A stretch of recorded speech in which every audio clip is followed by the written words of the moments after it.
Olá pessoal, como vocês estão? Tudo bem? Tudo certinho? Animados para mais uma aula de filosofia? Eu sou a professora Susan dos Anjos, estamos aqui hoje com a nossa intérprete Viviana para mais uma aula muito interessante aí de retomada de conteúdos. Hoje falaremos sobre os filósofos contratualistas.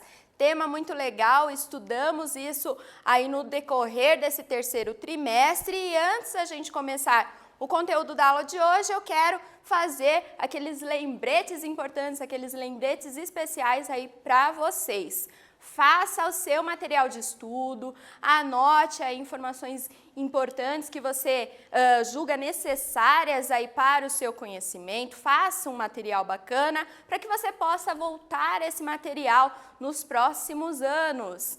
É legal também você ir lá no seu Classroom, fazer a atividade da aula de hoje, isso te ajuda a fixar melhor o conteúdo e também a garantir a sua presença em aula.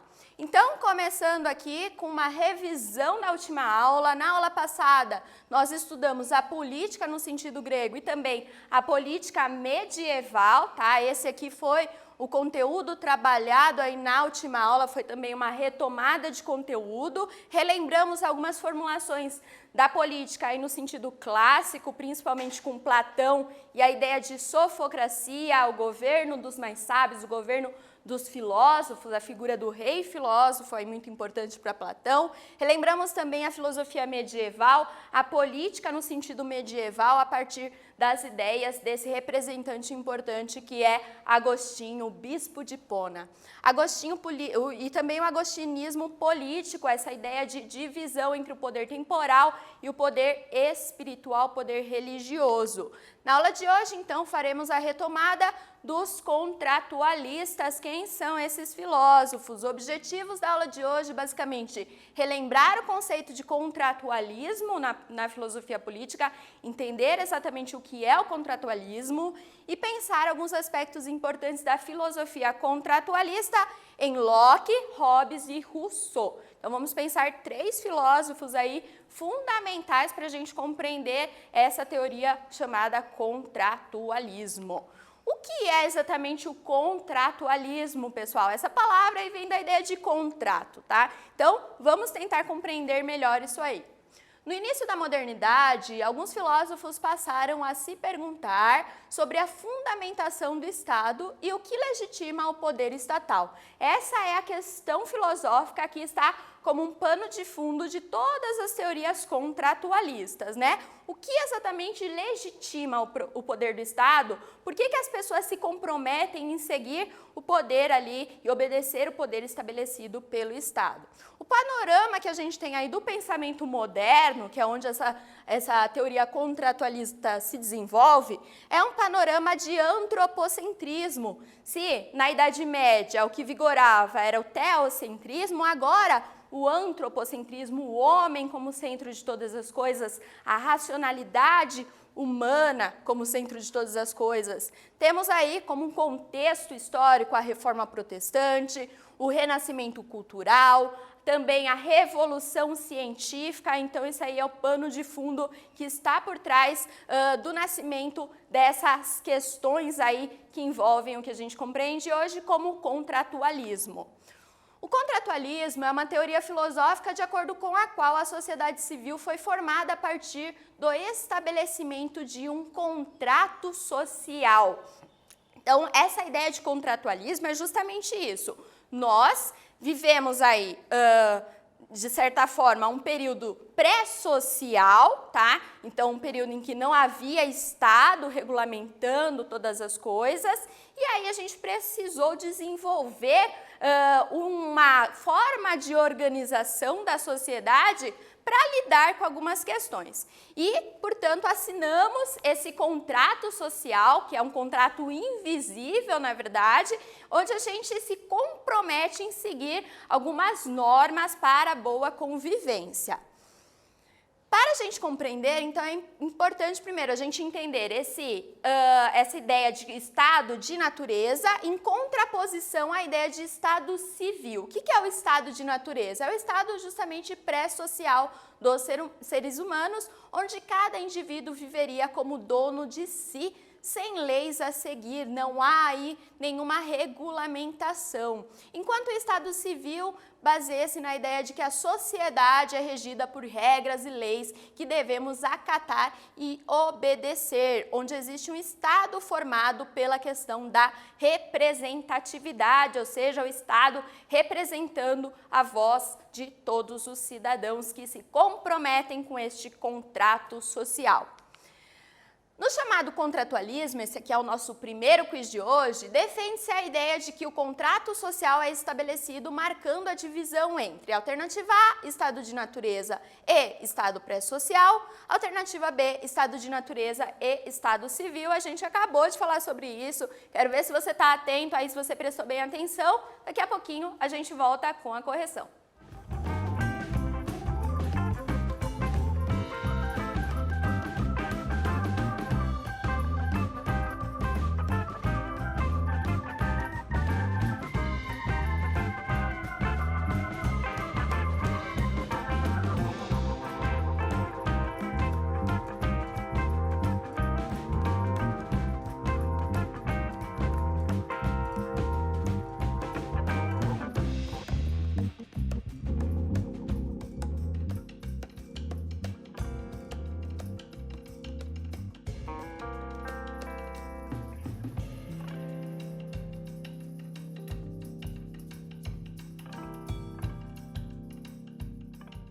E aí, conseguiram responder tudo certinho?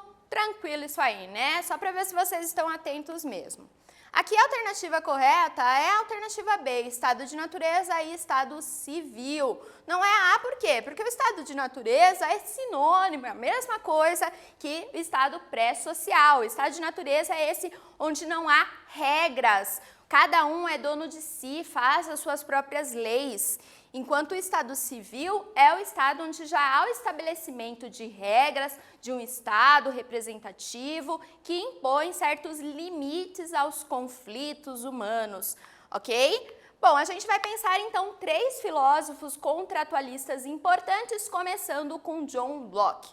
John Locke é um filósofo contratualista e ele diz isso aqui: o estado de natureza é simplesmente a condição na qual o poder executivo da lei da natureza se mantém exclusivamente nas mãos de indivíduos e não se tornou comum.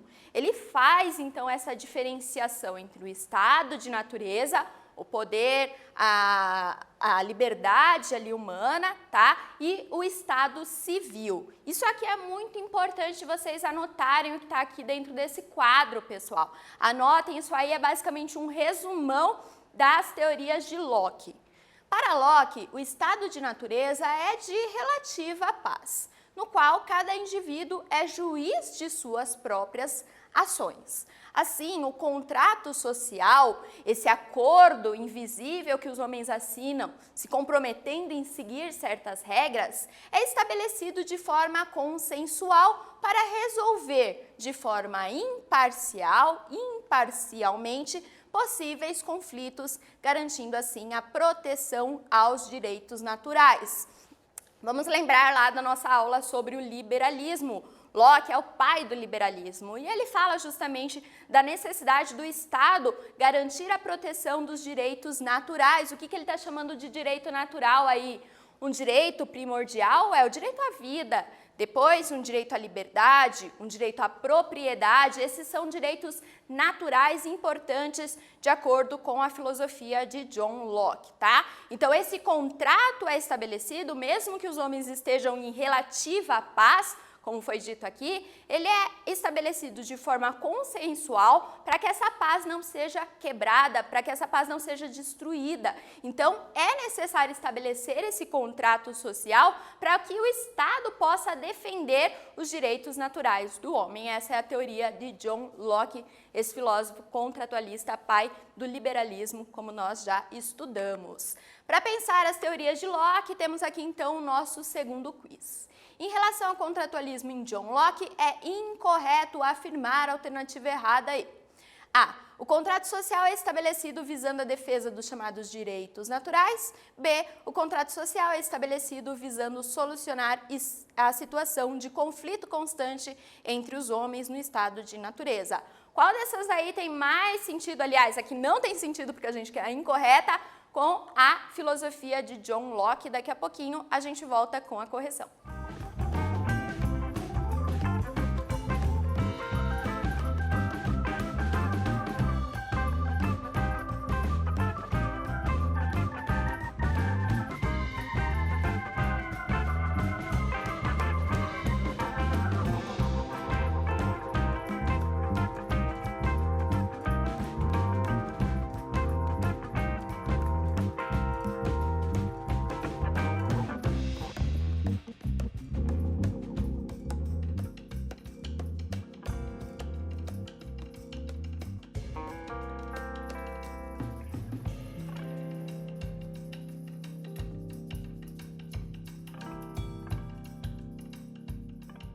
E aí, pessoal, deu certo? Refletiram sobre essa questão, sobre a filosofia de John Locke?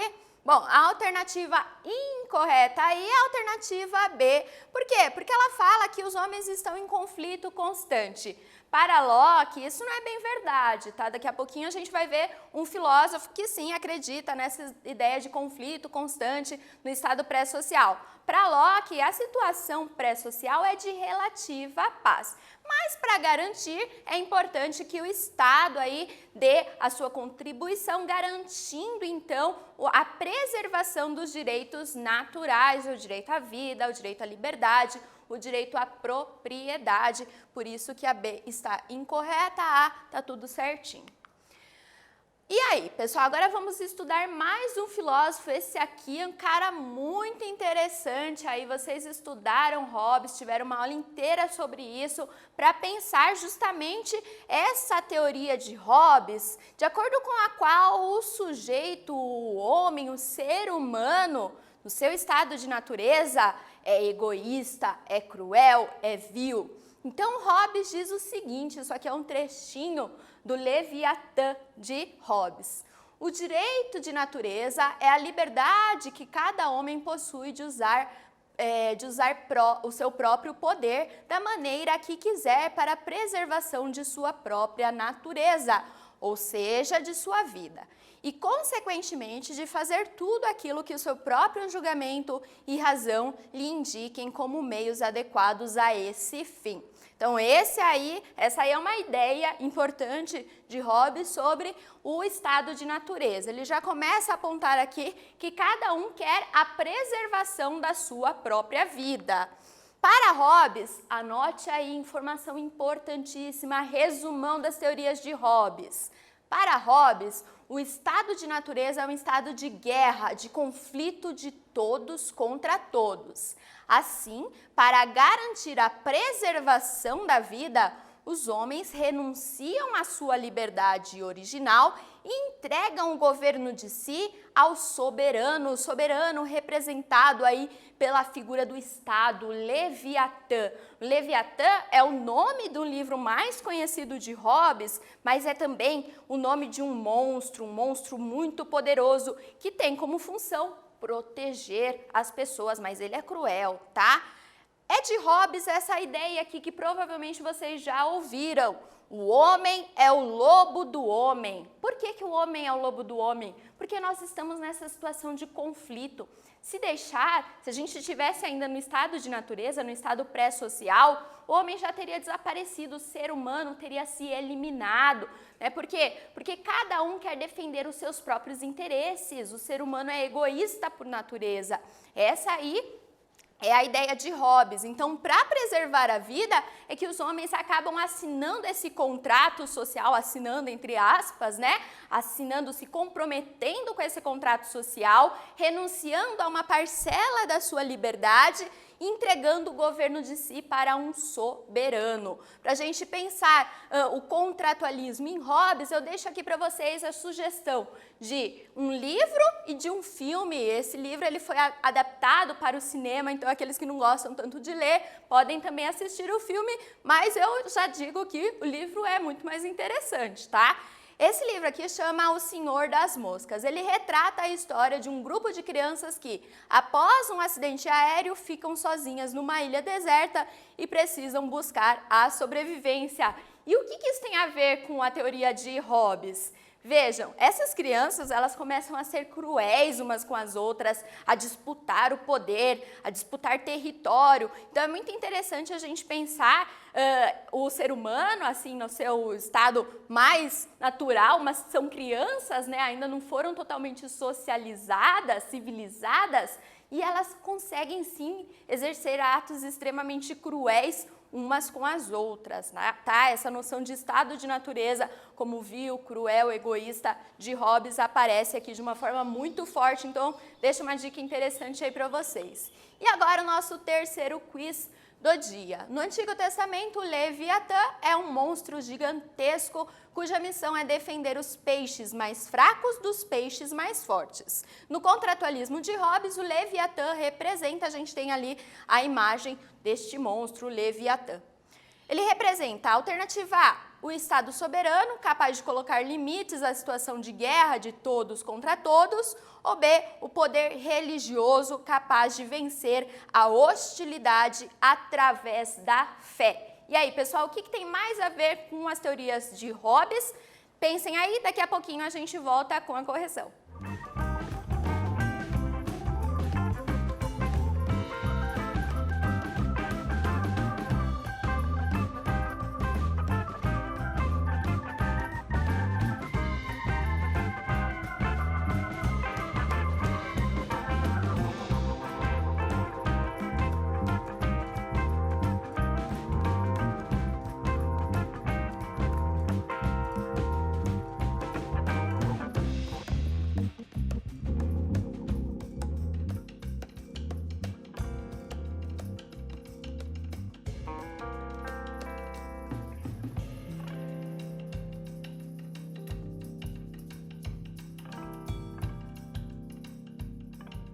E aí, pessoal, conseguiram responder tudo certinho? Refletiram sobre as teorias de Hobbes?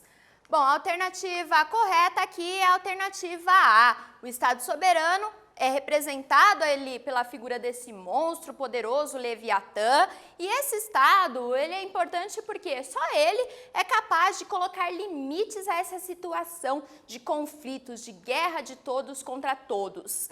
Hobbes não fala tanto no poder religioso, tá? O poder religioso aí não é uma questão para o Hobbes, então não tem muito sentido a gente assinalar A, B, neste caso aqui, nessa questão, ok? Vejam aí se vocês acertaram, caso tenham dúvidas ainda, recorra lá ao seu professor na escola, leia aí as suas anotações, tenho certeza que você vai conseguir entender melhor esse conteúdo. E volte também às aulas que a gente teve durante o trimestre, lembrando, isso aqui é só uma retomada. Bom, agora a gente vai pensar Rousseau. Rousseau também é um filósofo contratualista e ele tem uma teoria aí bastante diferente das ideias de Hobbes. Vamos entender por quê, mas antes disso eu quero ler um trechinho aí do texto de Rousseau. O primeiro que, ao cercar um terreno, teve a audácia de dizer isto é meu e encontrou gente bastante simples para acreditar nele, foi o verdadeiro fundador da sociedade civil. O Rousseau escreve isso no discurso sobre a origem das desigualdades entre os homens. É um texto curto, tá? É só um discurso, mas é um texto fundamental para a gente entender essa questão da chamada propriedade privada. E a propriedade privada é importante para a gente entender justamente a necessidade do estabelecimento de um contrato social. Anote aí aqui também resumão das teorias de Rousseau, especialmente para você. Os homens são naturalmente bons. A ideia de Rousseau aí é a ideia do bom selvagem. Então, ao contrário do que dizia Hobbes, para o Hobbes o homem era egoísta, ruim, cruel. Para o Rousseau, os homens são naturalmente bons. E bons não no sentido de serem bonzinhos, de fazerem tudo certinho. Não é isso, tá? Eles são bons porque no estado pré-social encontram-se desprovidos de moralidade. Não existe essa ideia de bom, de justo, de errado, de cruel, tá? Não tem isso. Por quê? Porque o Estado pré-social não tem estabelecimento ainda dessas regras, esses padrões de moralidade, de forma de conduta, ok?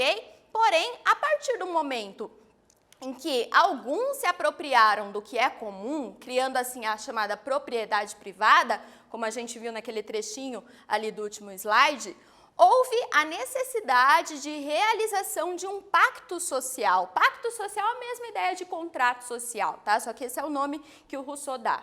Por vontade geral, capaz de garantir a retomada da liberdade. Então, a partir do momento em que se estabeleceu a propriedade privada, a partir do momento em que um dos homens se apropriou de algo que era coletivo, que era de todos, houve a necessidade, então, de exercer, de se comprometer com esse pacto social, tá? Que é estabelecido por uma vontade coletiva com a finalidade de retomar a liberdade original, a liberdade do Estado pré-social. Essa que é a ideia de Rousseau sobre a questão do contratualismo, ok? Para a gente pensar sobre isso, eu vou deixar aí para vocês a sugestão do meu podcast chamado Filosofia no Foninho. Então, tenho um podcast, se vocês gostam das aulas da professora, acessem lá que a gente tem um QR Code que justamente te leva para vários aplicativos aí onde você pode ouvir o podcast. E lá no episódio 6, a gente tem justamente um episódio falando sobre as teorias de Rousseau e o conceito de Rousseau de infância, o que ele pensa sobre as crianças, a educação das crianças, como que ela deve ser, tá? Além disso, a gente tem ali também vários filósofos, Sócrates, Marcuse, filósofos interessantes aí que é legal a gente ouvir o podcast para relembrar e para também pensar a relação desses filósofos com as nossas questões mais básicas, mais essenciais. E agora, o nosso último quiz do dia. É de Rousseau a famosa frase: o ser humano nasce bom, a sociedade o corrompe. O que o filósofo quer dizer com essa ideia? Alternativa A: no estado pré-social, valores morais como bondade e amor ao próximo são predominantes. B: no estado pré-social não há moralidade, logo o homem é movido por um instinto de conservação de si mesmo e de piedade. E aí, pessoal, qual dessas aí tem mais relação com as teorias de Rousseau? Daqui a pouquinho a gente volta com a correção.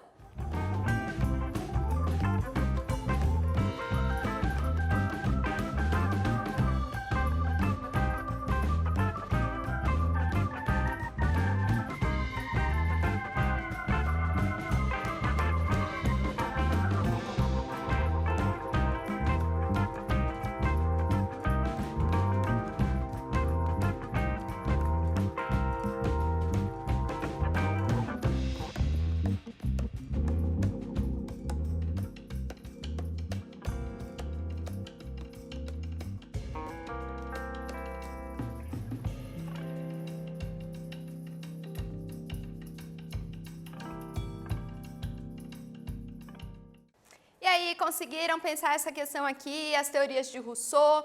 Bom, a alternativa correta aqui é a alternativa B. Então, ela diz respeito aí justamente a essa questão da ausência de moralidade, né? No estado pré-social não há, por isso essa ideia do bom selvagem, não há ainda nenhuma restrição. Logo, os homens são movidos por um instinto de autopreservação, de preservação do outro, uma ideia de piedade, né, que a gente pode até compreender hoje como empatia. Então, esse aí é o panorama do estado pré-social de acordo com o Rousseau. A não está correta porque ela vai falar sobre valores morais e não há moralidade ainda no estado pré-social, tá ok? Bom, relembramos então hoje algumas teorias contratualistas, essa é a nossa revisão. Pensamos filósofos importantes, Locke, as suas ideias sobre o contratualismo, Hobbes, essa ideia do ser humano ser egoísta por natureza, Rousseau e a ideia do bom selvagem. Muito legal a aula de hoje, muito importante, tem várias pequenas revisões ali, né? Pequenos textos que vocês podem sempre voltar, reler para fixar bem essas ideias, esses filósofos tão importantes aí na memória de vocês. Aqui algumas referências da aula de hoje. Eu fico por aqui, quero agradecer muito a sua presença, muito obrigada, gratidão por ter nos acompanhado até agora. Meu muito obrigada e o meu tchau, tchau!